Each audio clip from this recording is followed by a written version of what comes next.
நண்பர்களே வணக்கம். நம்மளோட முதல் வீடியோவுக்கு நல்ல ஆதரவு கொடுத்துருந்தீங்க.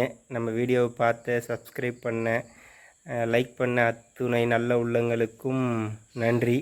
ஸோ நம்ம ரெண்டாவது வீடியோ பார்த்திங்கன்னா, ஆடுங்களுக்கு நம்ம என்னென்ன மாதிரி தீவனம் கொடுக்குறோம், எப்படி பசுந்தீவனம் கொடுக்குறோம் அப்படின்ற வீடியோ தான் போடலாம் அப்படின்னு பார்த்தேன்.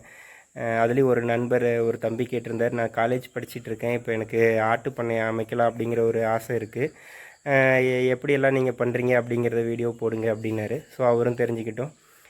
சப்ஸ்கிரைப் பண்ண, கமெண்ட் பண்ண, லைக் பண்ண எல்லா நல்ல உள்ளங்களுக்கும் நன்றி. வாங்க நம்ம எப்படி தீவனம் கொடுக்குறோம் அப்படிங்கிறத பார்க்கலாம். நண்பர்களே, நம்ம பார்த்திங்கன்னா ஆடுகளுக்கு தீவனமாக பட்டு செடி வச்சுருக்கோம், பாக்கு கன்றுகள் வச்சுருக்கோம். அதனோட இதுலேயே ஊடுபயிராக பட்டு செடியெல்லாம் வச்சுருக்கோம். கூடவே இந்த கோஎஃப்எஸ் 31ங்கிறத அங்கங்கே விதைச்சி விட்டுருக்கேன். ஸோ நம்ம எல்லாமே கலப்பு பயிராக பண்ணுறதுனால நமக்கு அந்த பில்லெல்லாம் கொஞ்சம் கம்மியாக இருக்குங்க.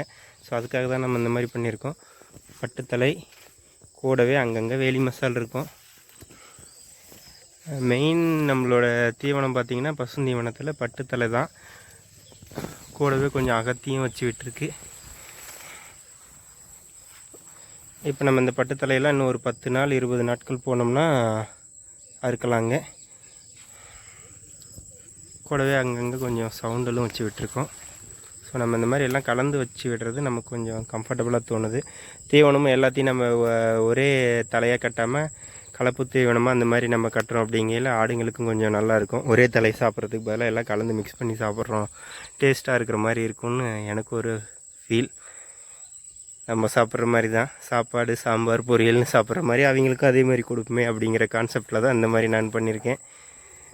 வேலி மசாலு, சவுண்டல், அகத்தி எல்லாமே மிக்ஸ் பண்ணி கட்டுறது. ஏதோ ஒரு சில டைம் தான் தனித்தனி தீவனங்களாக கட்டுவோம் தீனியாக. மீத டைம் எல்லாத்தையும் கலந்து தான் கட்டுவேன்.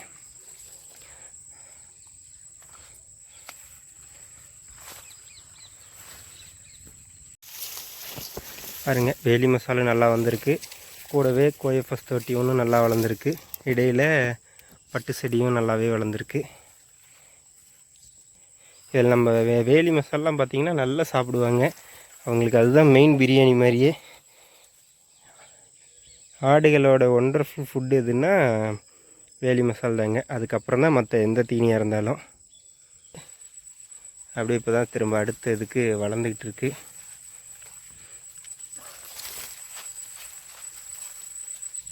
நம்ம பட்டு செடியிலேயே நண்பர்களே இந்த ரகம் பார்த்திங்கன்னா நல்லா வருதுங்க. மற்ற ரகத்துக்கும் இதுக்கும் நமக்கு டிஃப்ரென்ஸ் தெரியும் பாருங்களேன். இது இலை ரொம்ப சின்னதாக இருக்குது. இதனோட இது எப்படி இருக்குன்னு பாருங்கள். அதே இந்த இது எப்படி இருக்குன்னு பாருங்கள். இந்த செடி எனக்கு இது பேர் தெரியல, உங்களுக்கு தெரிஞ்சால் சொல்லுங்கள் இந்த ரகம் என்ன ரகமாக இருக்கும்னு. இதுதான் இருக்கிறதுலே நல்லா வளருதுங்க. டக்குன்னு வளர்ந்துடுது. அதேமாரி ஆடுங்கள் சாப்பிட்றதும் நல்லா தான் சாப்பிடுதுங்க. நல்லா வளர்ச்சி இருக்குது. இது பாருங்கள், பக்கத்தில் ரெண்டும் ஒரே டைமில் அறுத்தது தான். இதனோட வளர்ச்சி பாருங்கள், இதனோட வளர்ச்சி பாருங்கள். இலைங்களுமே பாருங்கள் நல்லா பெருசாக இருக்குது.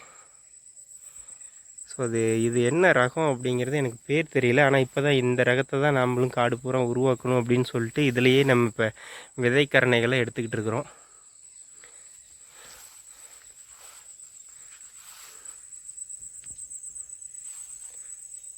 பாருங்கள், இந்த சைடு இருக்கிறதெல்லாம் வேறு ரகமாக இருக்குது, அது ஒரு ரகமாக இருக்குது. நம்ம நர்சரியில் கேட்டோம், பட் அவங்க கொடுத்தது தான் நமக்கு பேரெல்லாம் தெரியலை. அப்படியே வாங்கிட்டு வந்து வச்சாச்சு. அதுக்கப்புறம் தான் தெரியுது எது நல்லது, ஒவ்வொரு ரகமாக இருக்குதுங்கிறதெல்லாம் அப்புறம் தான் தெரிகிறது. பாருங்கள், நம்ம இதெல்லாம் அந்த பட்டு தலையை அறுத்துட்டோம். அடுத்த இதுக்காக தொழில் வந்துக்கிட்டு இருக்கு. ஃப்ரெண்ட்ஸ் பாருங்கள், நம்ம பசங்களுக்கெல்லாம் தீனி போட போகிறோம். பாருங்கள், ரெடியாக வந்து நின்றுட்டுருக்கானுங்க எல்லோரும். பாருங்கள், ரெடியாக வந்துட்டாங்க. ஓப்பன் பண்ணோம்னா உள்ள எல்லாம் ஃபாஸ்ட்டாக தான் விடுவாங்க. போங்கடா, கேட்டை திறக்க விடுங்கடா. கேட்டை திறந்தோம்னா போதும், எல்லோரும் ஃபஸ்ட்டாக ஓடிடுவாங்க. போயிட்டு எல்லாம் ஆளுக்கு ஒவ்வொரு இடத்துல வச்சுருக்கிறத சாப்பிட்ருவாங்க.